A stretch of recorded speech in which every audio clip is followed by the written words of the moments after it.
Yes सरकार, नमस्कार। माहौल जबरदस्त शानदार। अगले 5 से 10 मिनट में आपका एक ऐसा ट्रिकी पॉइंट जो फर्स्ट क्वेश्चन बनता है 14 मार्क्स का, जिसमें नॉर्मली एक पॉइंट आता ही आता है, ये सोल्व होने वाला है जहां मैक्सिमम स्टूडेंट्स की गलती होती है एंड उस पॉइंट के अंदर ही मैक्सिमम टाइम हमारा खराब हो जाता है। आइए दोस्तों हम उससे बात करते हैं। सर, जब 14 मार्क का आपका क्वेश्चन बनता है, descriptive based question CA final के अंदर फर्स्ट क्वेश्चन, वहां पे क्या होता है सर, कुछ ट्रांजेक्शन आपको देंगे टैक्सेबल टर्नओवर के, कुछ ट्रांजेक्शन होंगे एग्जाम टर्नओवर के, फिर दे देंगे कुछ इनपुट टैक्स क्रेडिट के प्रोविजंस। आपको किन किन का आईटीसी मिलता है, किसका आईटीसी नहीं मिलता, आपको निकालना पड़ेगा।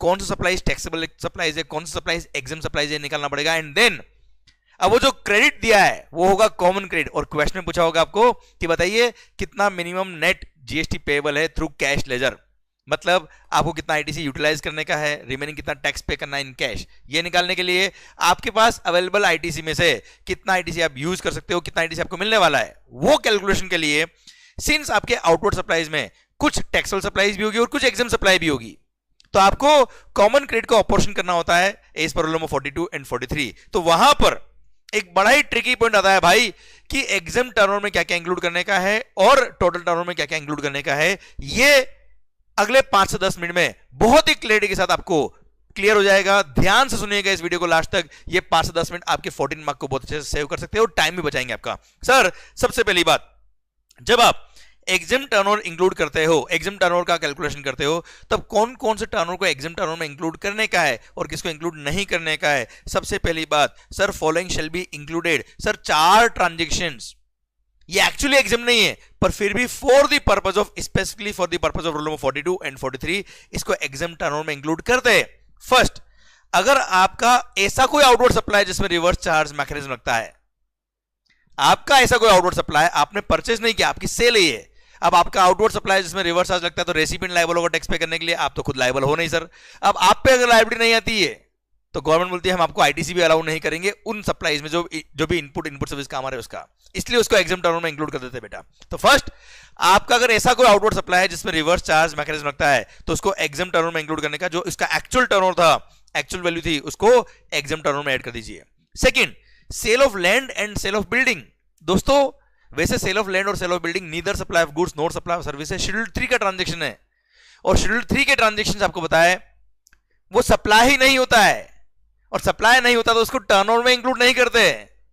पर for the purpose of rule number 42 और 43, सर अगर आपने कोई लैंड और बिल्डिंग बेची है तो सर उसको एग्जाम टर्नओवर में इंक्लूड करेंगे, पर किस वैल्यू को इंक्लूड करेंगे, जिस वैल्यू पे आपने स्टैंप ड्यूटी पे करी है, that is the value for the purpose of rule number 42 and 43 exam turnover में इंक्लूड करेंगे उसको। अच्छा, क्वेश्चन में हमेशा एक्चुअल सेल वैल्यू अलग दे रखी होती है, जिस वैल्यू पे स्टैंप ड्यूटी पे करी होती है उसका अमाउंट अलग दिया होता है, तो आपको दिमाग लगा के कभी कभी क्या होता है, जैसे 25 लाख रुपए आपने पे किया as a stamp duty being 2% of the value of the land and building sold, और एक्चुअल वैल्यू जो है आपकी मशीन, आपकी जो लैंड और बिल्डिंग की वो अलग दे रखी है, तो आपको 25 लाख रुपए जो है वो स्टैंप ड्यूटी वैल्यू है, उस वो 2% है, तो सर आपको रिवर्स कैलकुलेशन करके 25 लाख डिवाइड बाय 2% करके आपको value of sale, value of land and building निकालना पड़ेगा, जो आपके एग्जाम टर्नओवर और टोटल टर्नओवर में ऐड होगा बेटा। थर्ड पॉइंट, सर अगर आपने कोई सिक्योरिटीज जैसे शेयर्स वगैरह बेचे, फॉरवर्ड कॉन्ट्रैक्ट वगैरह है, तो sir 1% of sale price of security, purchase कितने में किया, प्रॉफिट हुआ लॉस हुआ, we don't care, 1% of sale price of security is the value of exempt supply. Again securities are neither goods nor services, पर for the purpose of rule number 42 43 इसको exempt turnover और total turnover दोनों में include करेंगे। अच्छा ध्यान रखिएगा, जो भी टर्नओवर की हम बात कर रहे हैं अभी, जो एग्जाम टर्नओवर में इंक्लूड होता है तो वो टोटल टर्नओवर में तो इंक्लूड होगा ही होगा। लास्ट पॉइंट, सर अगर आपने इंटरनेशनल एयरपोर्ट पे जो अराइवल टर्मिनल होता है वहां अगर आपकी ड्यूटी फ्री शॉप है, वहां से अगर आपने कोई गुड्स बेचा है तो जिस वैल्यू पे आपने गुड्स बेचा है उसको भी एग्जाम टर्नओवर में इंक्लूड करते हैं। ये ट्रांजेक्शन भी शेड्यूल 3 वाला ट्रांजेक्शन है, it is neither supply of goods not supply of service, पर for the purpose of rule number 42 43 ये ट्रांजेक्शन भी आपके एग्जाम टर्नओवर और टोटल टर्नओवर में इंक्लूड होगा for the purpose of rule number 42 43। Sir ध्यान रखिएगा 4 स्पेसिफिक ट्रांजेक्शंस है जो एग्जाम टर्नओवर में इंक्लूड करने का है, और एग्जाम में इंक्लूड हुआ तो टोटल में भी इंक्लूड होगा ही होगा। ओके, पर 2 टर्नओवर ऐसे है बच्चों जो एग्जाम्ड है पर एग्जाम में इंक्लूड नहीं करने का, पर हाँ उसको टोटल टर्नओवर में इंक्लूड करने का। फर्स्ट, इंटरेस्ट, अगर आपने किसी को लोन दिया, एडवांसेस दिए, डिपॉजिट दिए, उस पर इंटरेस्ट अर्न हुआ है तो यस वो इंटरेस्ट एग्जाम्ड अंडर जीएसटी है, पर for the purpose of rule number 42 43 sir आपको इसको एग्जाम टर्नओवर में इंक्लूड नहीं करना, पर टोटल टर्नओवर में इंक्लूड करने का है। पर हाँ, अगर आप एक बैंकिंग कंपनी हो, फाइनेंशियल इंस्टीट्यूशन हो, एनबीएफसी हो, तो आपका तो बिजनेस ही लोन देने का होता है सर, इसलिए उनके लिए जो इंटरेस्ट अर्न हो रहा है उसको एग्जाम टर्नओवर में इंक्लूड करके प्रोपोर्शनल रिवर्सल होता है। पर नॉर्मल लोगों के लिए इंटरेस्ट एग्जाम्प्ट है, पर एग्जाम टर्नओवर में इंक्लूड नहीं करने का, टोटल टर्नओवर में इंक्लूड करने का। Same way sale of duty credit scripts, RoDTEP scheme, रोशल स्कीम, इसके थ्रू अगर आपने ड्यूटी क्रेडिट स्क्रिप्ट्स बेची है तो सर उसके बेचने पे जीएसटी एग्जाम्प्ट है, पर फिर भी उसको for the purpose of rule number 42 43 आपको एग्जाम टर्नओवर में इंक्लूड नहीं करना है, सो दैट प्रोपोर्शनल रिवर्सल नहीं करना पड़े आपको आईटीसी का। पर हाँ, इनको टोटल टर्नओवर में इंक्लूड करने का बेटा। ओके, ये दो चीजें बड़ी ध्यान रखने की आपको। एंड मैं ऑलरेडी बात कर चुका हूं आपसे, शेड्यूल 3 के ट्रांजेक्शंस ना तो टोटल टर्नओवर में इंक्लूड होंगे ना एग्जाम टर्नओवर में इंक्लूड होंगे, क्योंकि शेड्यूल 3 के transaction neither supply of goods not supply of service होता है। पर हाँ, दो ट्रांजेक्शन जो हम ऊपर बात कर चुके हैं, लैंड एंड बिल्डिंग को बेचना और ड्यूटी फ्री शॉप से कोई गुड्स को बेचने का, ये दोनों ट्रांजैक्शन शेड्यूल 3 के ट्रांजैक्शन है, पर फिर भी इनको for the purpose of rule number 42 43 exam turnover और टोटल टर्नओवर में इंक्लूड करते हैं। ओके मालिक, डन। अच्छा, अब एक और कॉमन बात, मान लो आप पेट्रोल भी बेचते हो और कुछ टैक्सेबल गुड्स भी बेचते हो। अब पेट्रोलियम जो है वो क्या है, नॉन टैक्सेबल सप्लाई, और exam turnover includes petroleum also. तो सर पेट्रोल एग्जाम टर्नओवर में इंक्लूड होगा, पर sir at the same time उस पेट्रोल पे जो आप एक्साइज पे कर रहे हो, वेट पे कर रहे हो, सर ये कभी भी टर्नओवर का पार्ट नहीं बनेगा for the purpose of rule number 42 और 43। ध्यान रखिएगा, exempt turnover and total turnover shall exclude central excise duty, state excise duty, VAT and CST.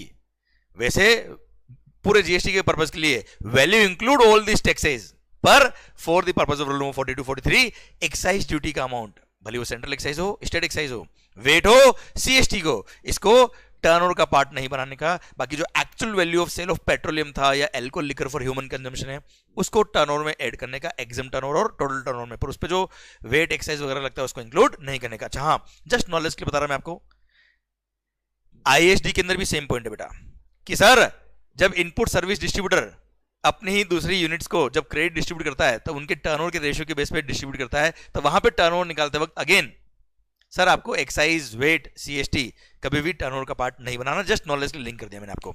अच्छा सर, जो मैंने अभी आपको बताया है इसके बेस में मैं आपको एक छोटा सा क्वेश्चन जो भी एग्जाम में आया हुआ है मई 25 में लेटेस्ट, उसका भी क्वेश्चन में लिंक कर देता हूं। मैंने अपनी क्वेश्चनर बुक के अंदर क्वेश्चन नंबर 32 में ये दे रखा है। अगर आपके पास पुराना क्वेश्चनर या किसी और बुक को आप रेफर करते हो तो आप सजेस्टेड आंसर देख सकते हो, सजेस्टेड क्वेश्चन देख सकते हो। सीए फाइनल मई 25 14 मार्क का क्वेश्चन देखिए बच्चों, इसके अंदर भी जो भी मैंने आपको पढ़ाया है वही पॉइंट्स आए हैं। डायरेक्ट में उस पॉइंट पे आता हूं बच्चों। अच्छा, एक्सपोर्ट जब भी होता है, एसजेड को जब भी सप्लाई करते हो, भले ही under the cover of LUT bond supply करो, पर वो टैक्सेबल टर्नओवर होता है और उसमें सारा आईटीसी मिलता है, उसको टैक्सेबल टर्नओवर ही मानना है बेटा। भले जो गुड्स बेच रहे हो वो एग्जाम्प्ट हो चलेगा, पर उसको टैक्सेबल टर्नओवर ही मानते हैं। आइए चलो मैं मेन बात करता हूँ। फर्स्ट देखिए आप ये वाला पॉइंट देखिए, domestic turnover of other outward supplies on which tax is payable under reverse charge. अब बच्चों देखो, वैसे ये टैक्सेबल सप्लाई है, पर for the purpose of rule number 42 43 since ये आउटवर्ड सप्लाई है जिस पे रेसिपिएंट टैक्स पे करेगा, आपको टैक्स पे करने की जरूरत नहीं है। क्लियर? इसलिए इसको एग्जाम टर्नओवर में इंक्लूड करने का है। ओके, आपको कोई टैक्स पे नहीं करना, पर एग्जाम टर्नओवर में इंक्लूड होगा। ऑब्वियसली जो एग्जाम टर्नओवर में इंक्लूड होता है वो टोटल में भी ऐड होता है। सेकंड, सेल ऑफ सिक्योरिटीज, देखिए ये परचेज प्राइस दे रखी, कोई मतलब नहीं, देखने का ही नहीं बेटा, डायरेक्ट सेल प्राइस। देखो अपने को जो पता होता ना कि प्रोविजन ये है, तो जो अदर इंफॉर्मेशन जो इररिलेवेंट होती है वो देखने के नहीं, टाइम खराब नहीं करने का, कंफ्यूज होने का नहीं। एग्जाम में अगर आपको पूरा स्पेसिफिक पता है प्रोविजन क्या है तो आपका टाइम इधर उधर वेस्ट नहीं होगा। टू द पॉइंट, आंसर लिखा, बात खत्म। तो sir cell price of securities का 1% आपको एग्जाम टर्नओवर में इंक्लूड करने का है। Then outward supply of hiring of trucks to ABB a GTA for transportation goods. Sir आपको मेगा एग्जामिनेशन लिस्ट कैसे काम आती है, देखिए बेटा, अगर आपने किसी जीटीए को ट्रक किराए पे दिया है, hiring of goods, hiring of means of transport, तो वो एग्जाम्प्ट होता है, तो ये तो वैसे भी एग्जाम्प्ट है, एग्जाम टर्नओवर में इंक्लूड होगा बेटा। आइए, sale of land excluding stamp duty value of rupees 2.8 lakh being 2% of value considered for the purpose of stamp duty. Land was purchased in the month of November, उससे कोई मतलब नहीं है मेरे को।